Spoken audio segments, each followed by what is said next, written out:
describe them. So week 4, we're getting there really quick. We just had our first exam. I can see 2 questions that might go back right now because the way that the answers are, 2 could be correct. So looking at that, average for the score was about 80 on the exam. So it's not an easy exam, and I know that, okay?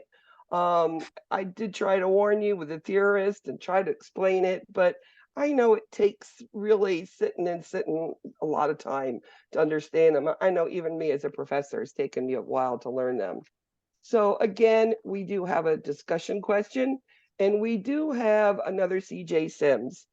For those who wasn't here who heard earlier and you didn't get your CJ Sims in because you were doing it last night, the system crashed. Too many people are on it, I think. So you'll have till Saturday, Sunday. Don't go crazy. I will take it till the same time as the other one is due. So, give yourself time this week. What all's going on. I know just adding another something in there sometime can make or break you, especially with your schedules. 3 classes, working full time, kids, house. I mean, I get it. So make it till Sunday. I'll be very open with that. Again, any problems during CJ Sims and you can't get in, whatever, communicate with me. I think you heard the first day. Communicate with me, I will work with you. You don't communicate, I know nothing. And therefore, you didn't tell me what was going on before. I can't work with you then. And I think that's the way nursing is. You can't get a treatment done or whatever held you up. You need to tell the physician, right? Because you can't just not do it. So it's the same concept. And this is the way your dean thinks about Dr. Brown. So let's go ahead. We'll go with the cahoots. I'm with you. Why not? I think there's 49 questions. I think it covers it all pretty well. So I think y'all will be in really good from this. Now, maybe my next class tomorrow wants to do the PowerPoint. If that happens, I will send you the recording on the PowerPoint and I will send your cahoots to them. So I do that sometimes so that we work together. Remember, nursing is a team, right? We work together. You don't work as a one person. You will fall on your face many days. So it is always a team thing.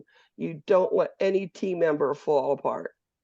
If they decide they want to do Kahoot too, can you record one on your, like, in your free time, all that free time you got? Let me see if I have one recorded in the past. Oh, Remember, I've yeah, got lots of recordings, so yeah. I might have one. I might.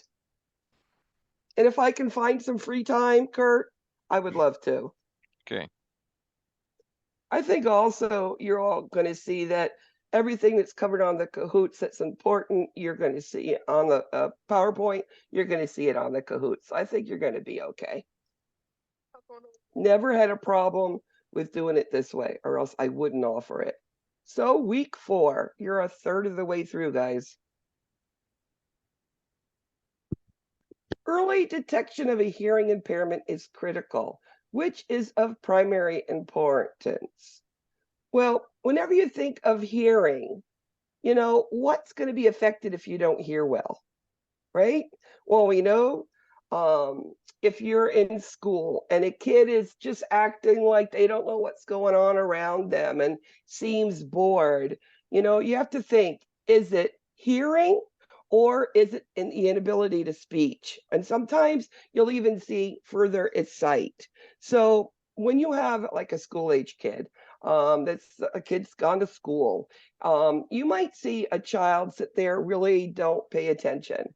Don't think it's an ADHD or attention deficit. It could be they can't hear, they can't see, and speech. So what would we do if a child couldn't hear? Well, we're going to send them to the doctor, find out why, and then we're going to give them speech therapy. And children are so beautiful. They catch up pretty quick. So that would be the method that we would do for hearing speech together. A multi. Toddlers playing outside get a laceration on the forearm and he needs stitches. What can make this process easier? I had my grandson got a big gash underneath his eyebrow, and it was right in the eyebrow. And we had to take him for stitches. I mean, the kid was 5 years old, 4 years old. And even then, it's close enough to toddler. They're scared of needles. They're scared of us, right? So what are we going to do? Number one, let's make it as painless as possible, right? That numbing cream that we call it let cream where I used to work, it was lidocaine, epi, and tetracaine, and it would numb it up in 10 minutes. You wouldn't be able to feel anything but touch. And does everybody know what child life is? Child life is a newer type of person.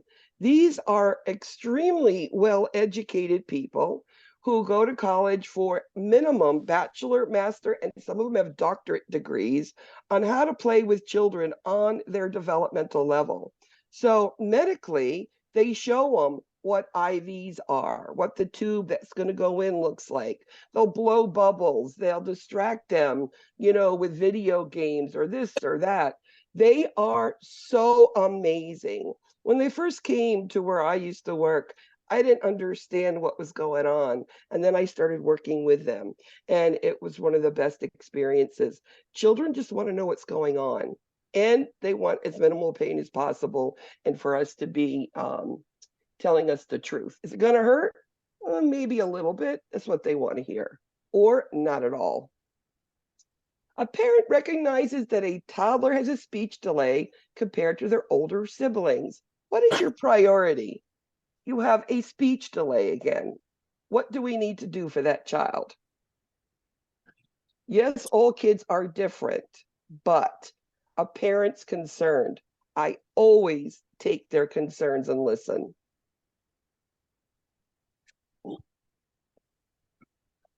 That's the one. Okay, you think he does? Let's get him in for a hearing evaluation. Let me see if he hears okay. That's number one. And then if the hearing is okay, what would we do? If the parent wanted, well, we're going to put them into speech therapy, right? And that speech therapy, as I said, they catch up so quick. A multi. What are signs of an early indicator of impaired cognition? You're not being able to think the way we should. What would you see? They're not moving the way they should. They're thinking the way they should. What are, things that of these you might? Well, it's not enhanced motor skills. It would be decreased, behind on fine and gross motor skills. Remember fine, F, fingers. And gross motors is get up and go, go, go. That's movement, okay? They're going to be delayed. They're not going to be grasping the way they should. They're not going to be talking. And children who have impaired cognition cannot get their point across. So they are going to have behavior difficulties. They might be the kid who sits there and looks like they're having temper tantrums because they're frustrated. They can't communicate, okay? A child is being treated for a fever. The reason for treating the child's fever is what? Our fever is dangerous. That's the question here, isn't it?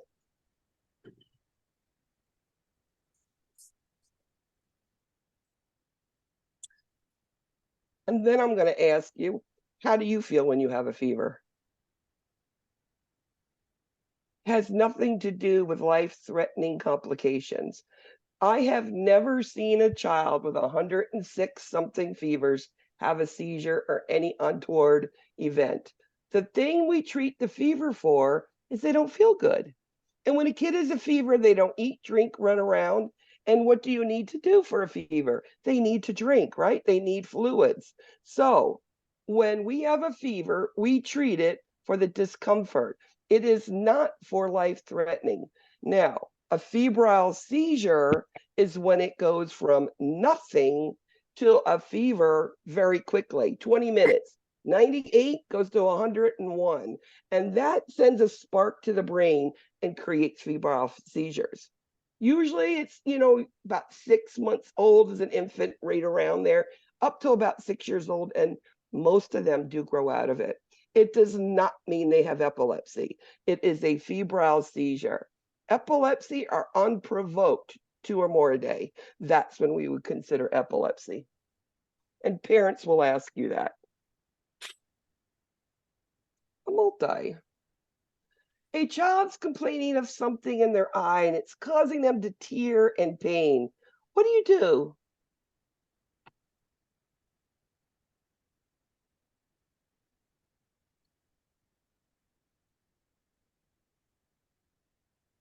You have to assess it. You have to look at it, see what's going on, right?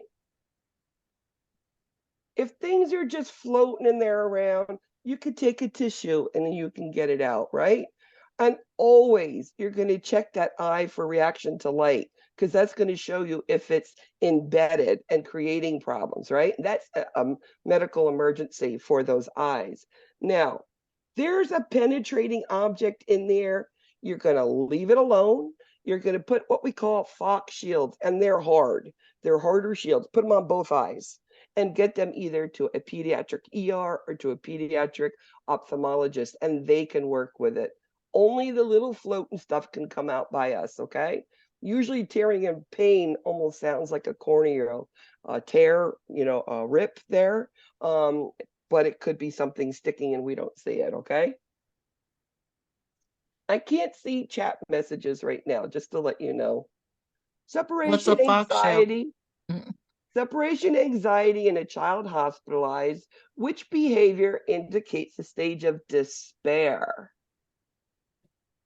Very big concept. Separation anxiety. These are your younger kids, usually your toddlers. And, mommy has to go off and take care of the other kid, go to work, right? And they're alone. What are you going to see? Well, this kid is going to start regressing. They go into the screaming and yelling, and then they start sucking their finger. They start wetting their pants where they've been dry for, months. It's just, and then they'll hold their little blankie and quiet. The 3 levels of separation anxiety is something that you always should be looking at. A Fox shield is a hard eye patch. It's not cotton that you just put on there. It's hard, so it keeps things from touching the eyeball, and that's why the name is called a Fox shield. A child with a history of abuse, which therapy explores emotional problems. Children sometimes don't know that abuse has happened, but they can play it out.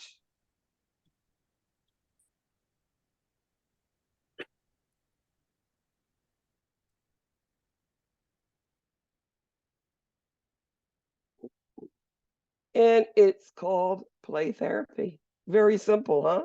It's just showing it what's happening. You could give it a girl, a boy doll, or you could have a bed there, all different things that you think, well, maybe it could have been something like that. And that will explore it. And it lets the child tell a story, but it's not threatening them because they're playing. A multi. When can children react to the stress and anxiety of a hospitalization? And children do get stressed out. They're in a place where people, quote, hurt them. They're people they don't know. And there's things they've never seen, and they're scared.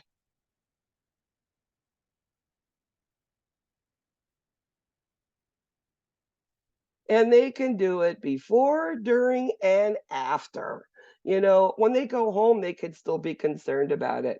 That's why a lot of pediatric hospitals have people like Child Life to go and play with them and make it fun. We had Lollipop Radio, which used to come down and give toys out to the kids and be on the TV seeing it and call on the phone and put your answers and win prizes. It was a lot of fun. Huge playroom. We used to always have characters come in and go around. So they try to make a hospital fun, but it's not always fun.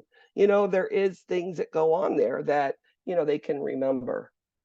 It's again, the nurse making sure you get on their level and they know what's happening to them. A multi. An adolescent goes to the ER for treatment without parents. How do you get consent for the treatment? Consents will always be on HESIs and NCLEX, always. Pediatrics is a little different, isn't it?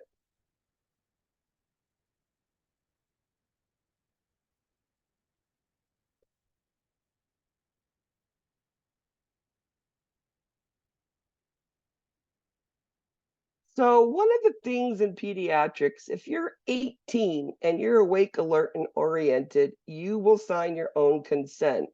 Furthermore, you must ask that child, that 18-year-old, if you can talk to those parents, because now you are in HIPAA violation if you don't ask permission. Now, if you're in an emergency, you come in on a helicopter trauma, there's no consents. There's nobody there yet. You can always do treatment for emergency and get a consent later. Actually, 2 physician signatures suffice on an emergency consent. And then if they come in, they're at their friend's house, mom ain't home yet, they bring them in for whatever, you can get a consent on the phone with 2 witnesses, one who gets it and the one that witness, and they're just witnessing the signature. So that's the way consents will be done. And then remember, there's emancipated minors, they can sign for their own. So there are a lot of differences in pediatrics when we talk about consents. A child is extremely fearful of hospitalization. What type of play explores these these fears? And I think this is a really good one because some kids are very hesitant and they're afraid, and they don't even want you to touch them, and they don't even want to talk. They're so scared. You don't want it to be a horrible experience. It doesn't have to be. And this is called dramatic play. Remember, cooperative is 2 or more kids playing together with a goal, not cooperative. Diversional is play that we do to get your mind away from thinking about something. For instance, pain. You want a diversion, take their brain and think about something else, not the pain. And solitary is all alone. So dramatic, showing me what makes you fearful. When you check an IV on an infant, you notice that the tissue around the IV is swollen. What do you do first? 10 mLs on a 3-pound baby or 3-kilo baby is a lot of fluids. So if it's swollen, what are you going to do first?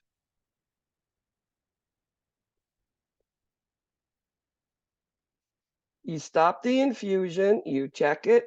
If you're able to pull it out without putting any sort of medicine in there, some of these IVs have caustic solutions. You might be putting like some Regitine in there that will help increase circulation and get it healing. Or, we take it out and we're put a warm pack and we'll elevate it.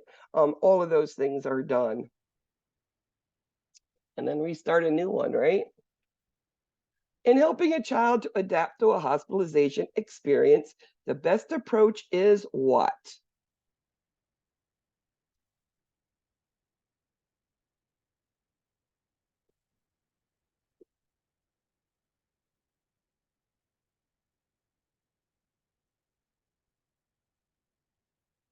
And there's always 2 answers that are always answered here.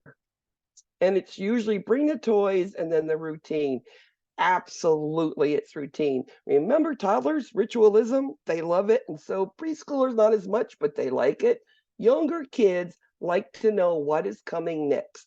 They don't like changes in food. So you try, if you can, with their diet, keep them on those same things. And it gives them comfort. They know when nap time's coming. They know when food's coming. They know when bedtime is. All of these things. So very important, schedule, routine, from home if we can. When assessing the vision on a child, a healthcare provider would use a Snelling chart at what distance? Do you remember from health assessment?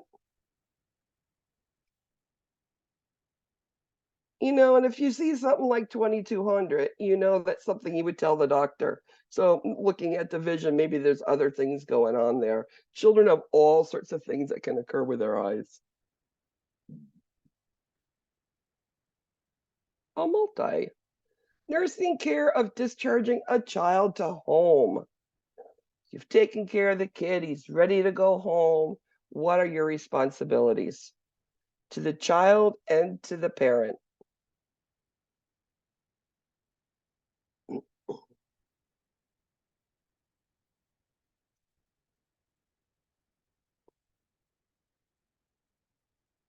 So you will give instructions to the child if he's old enough to understand. Because if they understand what's going on, sometimes the kid reminds the parents. So you want to know all the list of who to call for what. They need to know what they expect and how many days they're going to expect that by. The incision should be healed by this date. This should be done by this date. It makes them understand and look for that for you. And again, written information, so important for them, and that they verbalize understanding. What is a 3-year-old biggest stressor of being hospitalized? So that's right at your toddler preschool. It's right in the middle of them. What are they most afraid of? Go to this room, they're put in this crib, this bed. What are they afraid of? Mommy and daddy going away. That's why you're going to see in pediatrics today, they even let parents go into the OR until they're put to sleep. They want to decrease that stress, the anxiety of that child. They find that the child does so much better. And many times they'll put them to sleep with gas and then start the IV so they don't even have to go through that stress. I mean, we really have come a long way in pediatrics to decrease the stress on these children.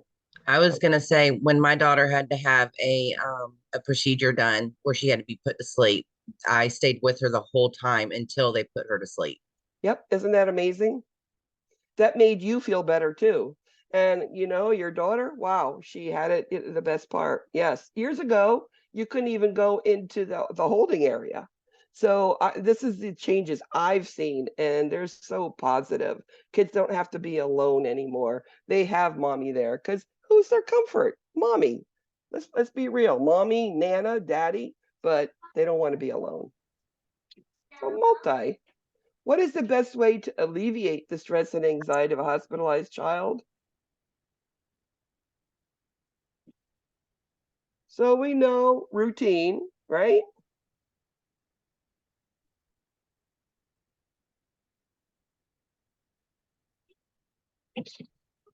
They love those rituals of everyday life. And you are going to keep them on those routines. Again, get on their level using developmentally appropriate terminology, things that they understand. Let them play with equipment if you have it, if you can, and let that parent stay with the kid and they'll be happy. They've actually gone away from doing anything in the child's room. The child's room has to be the safe place. So we don't do anything in rooms anymore. We take them to a treatment room. A nurse notes a string tied around an infant's wrist. An appropriate nursing intervention would be what?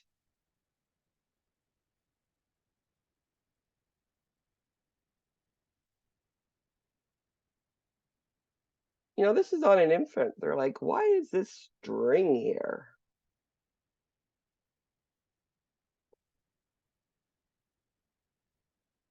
Well, before you cut it off or anything, ask the parents, what is it? I know when I started working in Miami, I'm from a little town in New York and didn't have any culture there at all. Moved to Miami and there's a large Hispanic population. And they believe in these little cat's eye things. They're these little black and white little dots, and they put it on either pins, they put them on wristlets or necklaces. They have it somewhere and it's to ward off evil thoughts about them. The string probably has something to do like that with them. It has, maybe it's that good luck charm, maybe it's from, a grandma who passed away. You never know. Leave it alone, ask about it, and unless it's interfering with the care, you don't have to remove it, okay? So if it does have to be removed, you have to tell the parents, because of this, I have to take it off, or would you please? So how can a hearing impairment develop?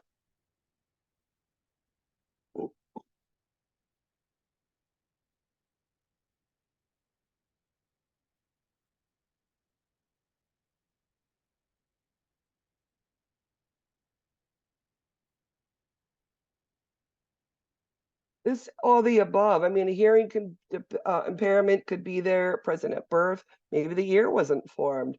Illnesses for sure. Chronic ear infections will do that. What about your aminoglycosides? What about vancomycin or gentamicin? All those sins, it can cause hearing decrease, right? Kidney and hearing. So we might have what I call burn the ears out with the medicine if we didn't watch those peak and trough levels really well. So yes, all of those things can cause it.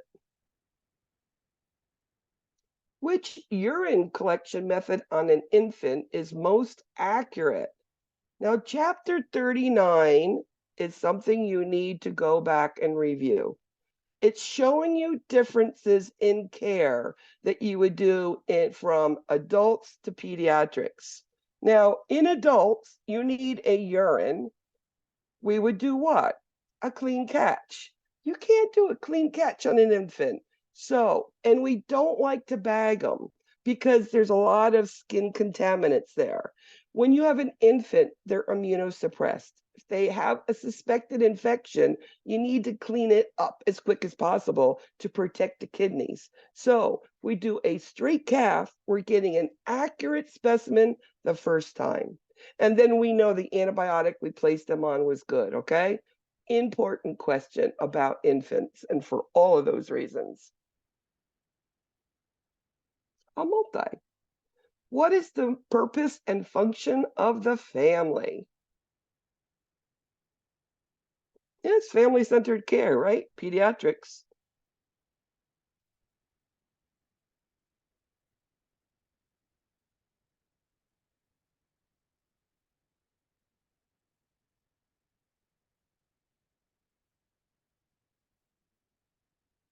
We know it's that safe environment. It's that emotional comfort because you want mommy and daddy there. And it's the culture, it's who they are. And that's all children know at first is who they are from the family where they are. And hopefully it's the place where they do feel comfortable and they feel safe. It has nothing to do with finances there. I mean, it helps if you're financially good, but it's not. The primary goal in caring for the child with cognitive impairment is to do what? You're looking at a little boy here, looks like he has cerebral palsy by the way his hands are, right? So what are we going to do? What's our goal for him?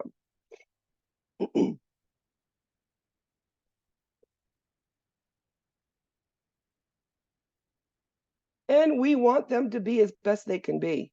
Years ago, we had, the Cerebral Palsy Foundation, and I used to be a volunteer there. And basically, we fed them, we bathed them, and we got them out of bed and put them from a TV. We didn't do speech, physical, occupational therapy. We didn't know how much their brains worked. And today, we know that children can learn. I have my little Jonathan. You'll hear me talk about him. He was at a PPEC where I did clinicals for Fortis in Cutler Bay. Little Jonathan was 6, 7 years old and non-verbal cerebral palsy. And they got him a little pad. And he was able to do shapes and colors, things that in the past you would never even think of. And he even had a sense of humor when he pushed the pad. So they're more alert than you think because sometimes they can't verbalize it. So promote optimal development. And once they reach that goal, promote more. Many infants require oxygen. What is the best tolerated and accurately delivered? Infants. Now, any age child would be something different, but infants, what do infants do when they're born? They suck, they swallow, and they breathe. Hands in there, right? Pacifier in there. They don't want anything nose air going up their nose. They're going to pick that nasal cannula and rip it off. The oxyhood is clear. They can still look around. They can still put their hands there, and it's accurately delivered. We put O2 sensors in there. We know exactly how much they're getting. What is the best practice for school-age children with special needs? Now remember, special needs might be a hearing impediments, could be speech, it could be eyesight, it could be they're in a wheelchair. What would we do? What's best for these kids? Put them into the regular classrooms when you can. And I had a girlfriend whose daughter had a stroke on her center in her brain with speech. She could not talk, but she was smart as smart could be. Again, the March of Dimes down here in Miami got her a pad, and she's up in the high school now, and she's been able to go through school in regular classrooms. And what does that do? It challenges her to be the normal kid, not put her where something where she doesn't feel that way, because she is smart. A multi-select. Collecting a heel stick blood specimen on an infant. Now, we don't do a lot of venipunctures on infants. We only do those for blood coagulopathy specimens, PT, PTT. You do a CBC, an electrolyte, it's 1.2 mLs. It's hardly anything. And what do? We're going to put the outside of the heel. We don't do in the middle because that's the calcaneus bone. We don't want to touch it, cause osteo. And if we warm it up, it's dilated and it's going to bleed quicker. Use an infant lancet so it doesn't go too deep. And what I used to do is sit next and below them, put the leg down and slowly, very easily squeeze it. Because if you squeeze that hard, that foot's going to turn purple. It's going to get ecchymotic. It does, and I've seen it. It's very slow and easy, and it works well. Referrals for cognitive impairment should occur when? The kid's not rolling over by 6 months. It's 9 months. They're not rolling over. That's part of cognitive. The kid's not grasping the rattle and it's 9 months. What do we need to do?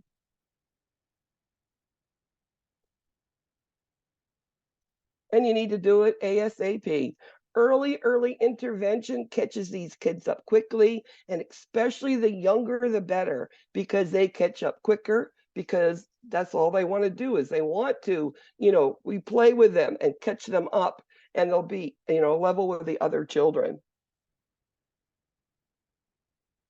Down's children have frequent upper respiratory infections. Why?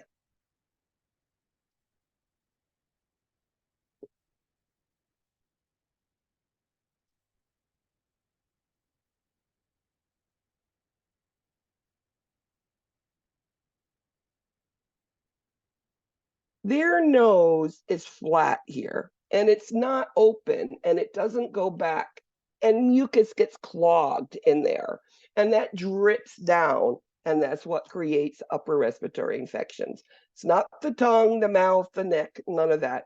It is the way the nose is shaped because the mucus sits in there. A multi. What would be included in the care plan of a patient with moderate cognitive impairment?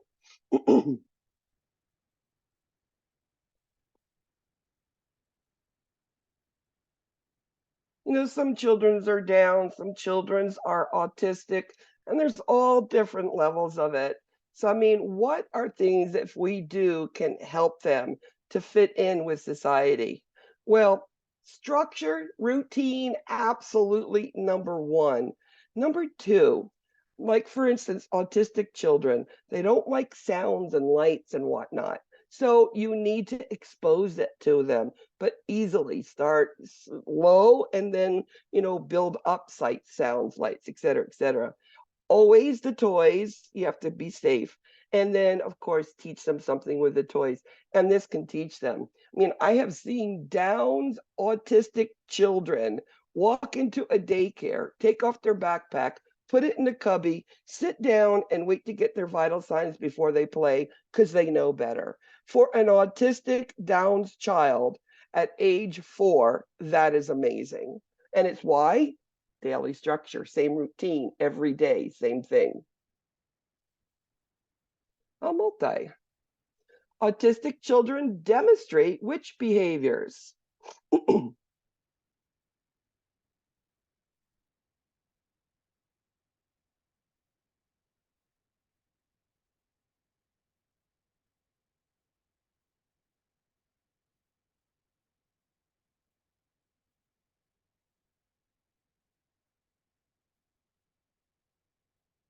So we know autistic children usually don't speak that one word by 1 year old.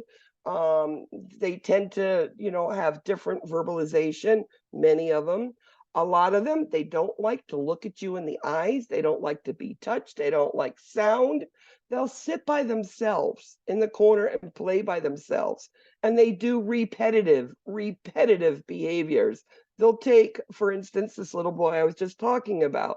I used to sit and watch and show the class this same time how he would take like a fire truck and put it on a chair, and then take a doll and put it in the fire truck, and then take a car and put it on top of the truck. Then he would take the car off, he'd take the person off, and then take the fire truck off, and then again, fire truck on, car on top, person. Same thing over, repeated back and forth, and that gives them comfort. So this is part of them. And they don't listen. They get so involved in themselves, they don't respond. A multi.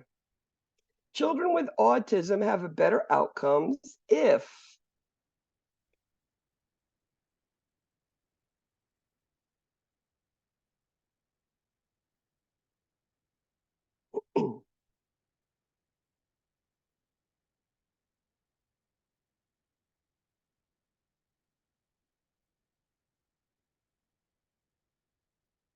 that structured routine is always. Now, you don't accept bad behaviors on any other children. You do not accept it with children with autism. And then, of course, teach them a way to communicate. What verbalization do they need to know, and work with that. You do not need licensed therapists only. What about mom and dad at home? Brother and sister, aunt and uncle, grandma, grandpa. Those are all people that can do therapies at home. Doesn't have to be licensed. Sure, it'd be nice if the licensed therapist taught them which things to do, but you don't just need them. A multi. Fragile X causes. Now, the first common of all cognitive delays syndromes is Downs. Number 2 is Fragile X. They're extremely similar, except for one thing.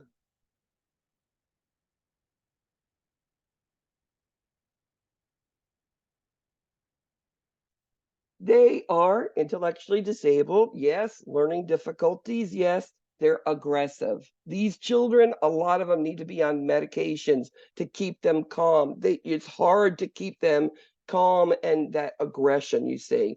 And they have physical deformities different than you see in Downs. They have big ears and big jaws, different things that you would see. But differences, these children are on medications and you need to worry about aggression. Treatment, same. Speech, physical, occupational therapy, same thing. What causes autism?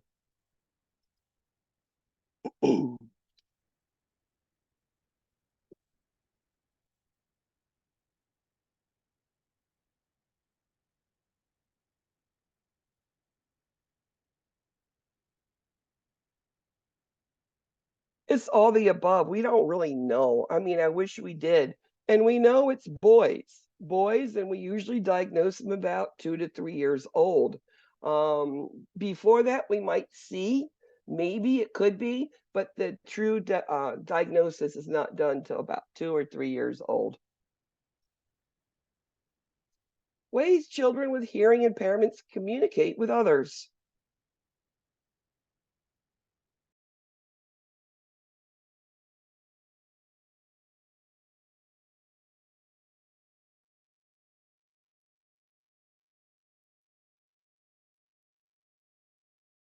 It's sign, finger, or lip reading. Kids, even with different languages, can sit there and talk to each other. Hearing impairments are the same, but when they are true and real and long term, we're going to teach them another way to communicate. It's usually that sign language and finger spelling that they start out with first, and then later lip reading.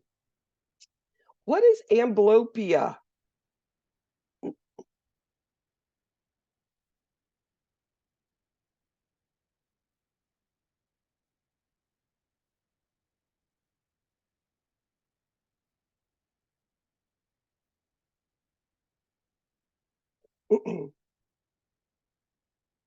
So amblyopia, there's several things you're going to see different eye conditions. Amblyopia is that one eye that sort of goes back and forth and doesn't look forward. We call it a lazy eye.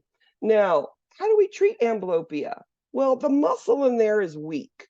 How do you treat a weak muscle? You exercise it, right? So cover the good eye and let that amblyopia or that lazy eye, let that muscle work more. It strengthens it, and usually that's all it needs is to put a patch on the good eye and let that bad eye work for a while. How would you help encourage a preschooler to be less apprehensive when taking their vital signs?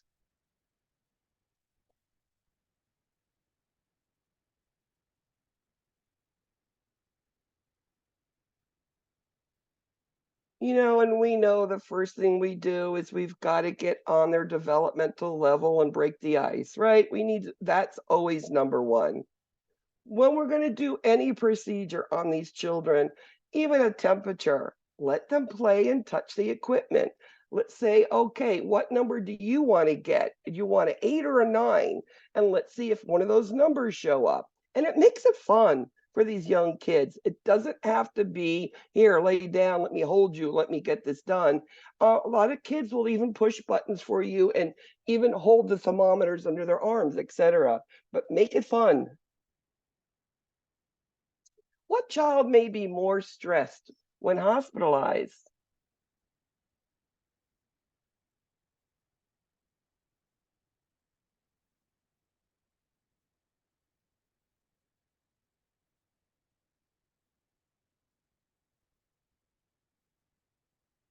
This is that kid who's been in and out of the hospital before. Because if it's the first time in, they don't know what to expect, right? And that's why, as nurses, if we can make that first visit good, the ones that come after that are not going to be that difficult on the kid. That kid who's been in there many times, I'm sure something's happened they didn't like. And that's what they're going to be remembering. Not the good parts. It's going to be that bad, whatever that was. So the frequent hospitalizations are more stressed. A toddler has a hard time fixating on a single point. The child's crossed to the midline. So eyes can't get there. So there's no depth perception. They're crooked. They don't work together. What is that called?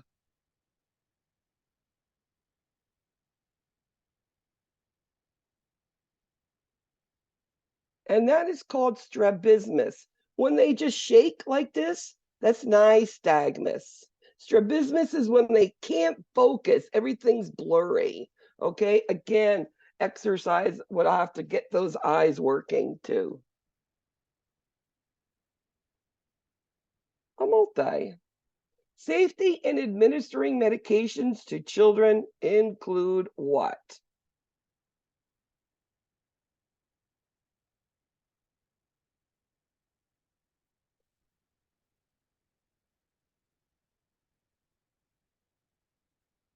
And then you're going to say, is there a difference between adults and children?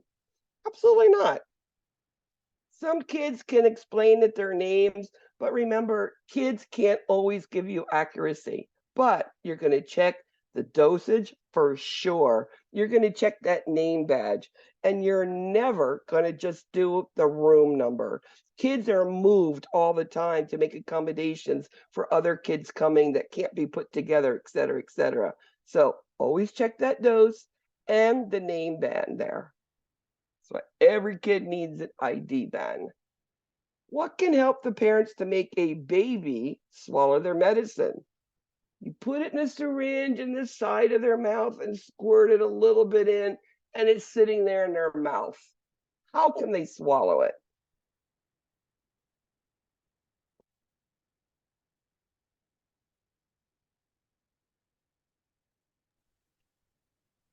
How come a And spoonful of sugar wasn't one of the options? well, are you going to give sugar to a baby? I don't know. They're Just a just the Mary spoonful of Poppins sugar song. help a medicine go down. Yeah, I know what you're saying. No, I know what you're saying. This is something that I learned because even older kids, sometimes if you squirt it right in the back of the mouth, they're just going to vomit. It's going to gag reflex. So it's a little bit on the side of the mouth. You have some that will just pinch cheeks to try to get it. But if I used to, before infection control, take a breath that quick and they hold their breath and they swallow it. So I demonstrate it to the parents and let the parents do it now because I can't do it because of all of the everything that's going on. If you put it in food or formula, especially formula, they don't drink all the milk. How much medicine did they take? And if they're taking medicine, it's important for some reason. And if it's food, it has to be such a little amount, making sure they get it all. So the recommendation is that little syringe side of the mouth and then puff into their face. The little kids, the infants. Treatment for amblyopia involves. Now I've told you, which one is it? Think about amblyopia as a lazy eye. And how do you make that amblyopia, that lazy eye, work better? We're going to cover the good eye and let the bad eye muscle work. Okay? So that is always something you see. How do you treat it? That would be there. I've seen that on the HESI. The nurse is discussing sexuality with the parents of an adolescent with cognitive impairment. What is important?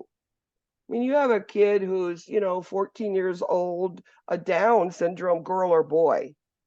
You need to talk about these things because they're going to be approached from somewhere in school and daycare, therapy, something.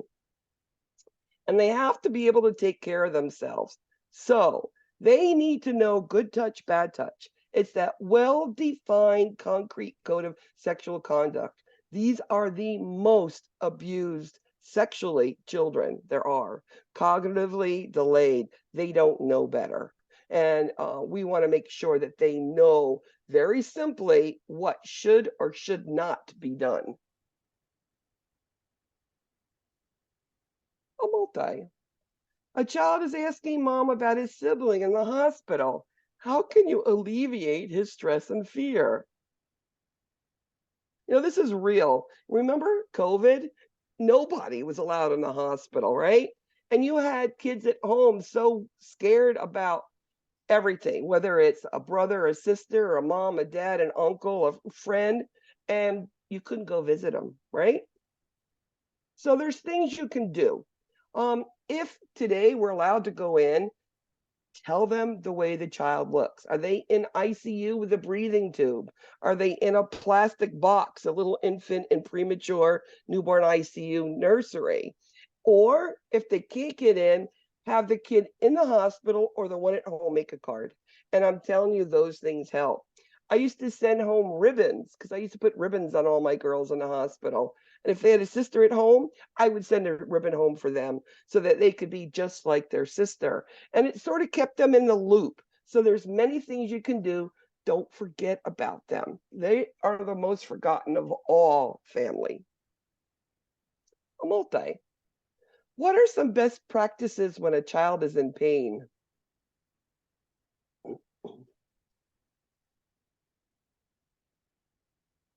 Most undertreated thing of all in children is pain. And number one is because they don't tell you they're in pain. They don't want medicine. They don't want that shot, right?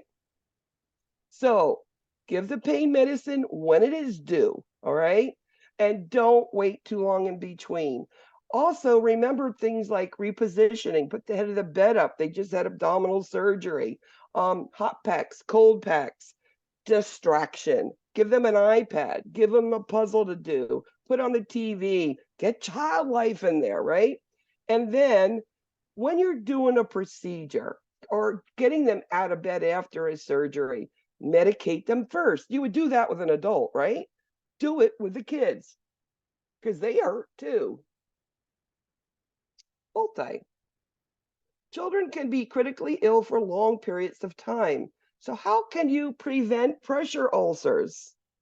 When you have some kids are there for months in the ICU, do whatever reason, and you think only adults get these decubitus ulcers or pressure? Oh no, children can get them too.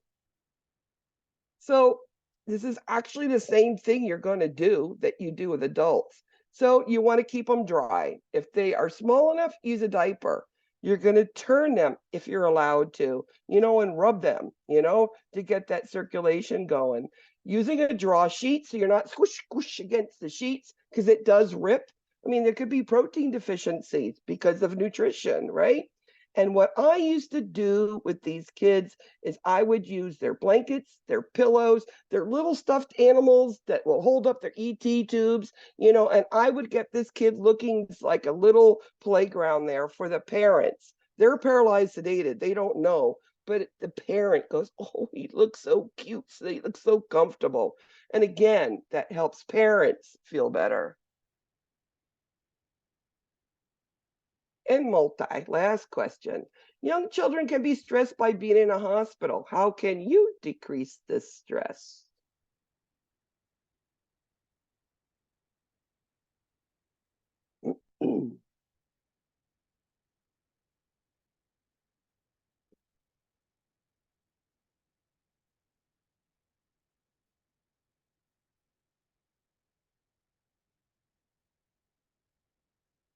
So visitors, as many as you want in there, that's recommended, right? But same routine, have the parents there, and then same toys from home or same jammies, pillow, blankie. Number one, parents. Number two, same routine, and then something from home to keep them feeling like they're home. So number three, Thomas D. Good job, Tom. Number two, Kay Hyde. And number one, Hope. Good job, Hope. Number four, Florida Reef and a future RN.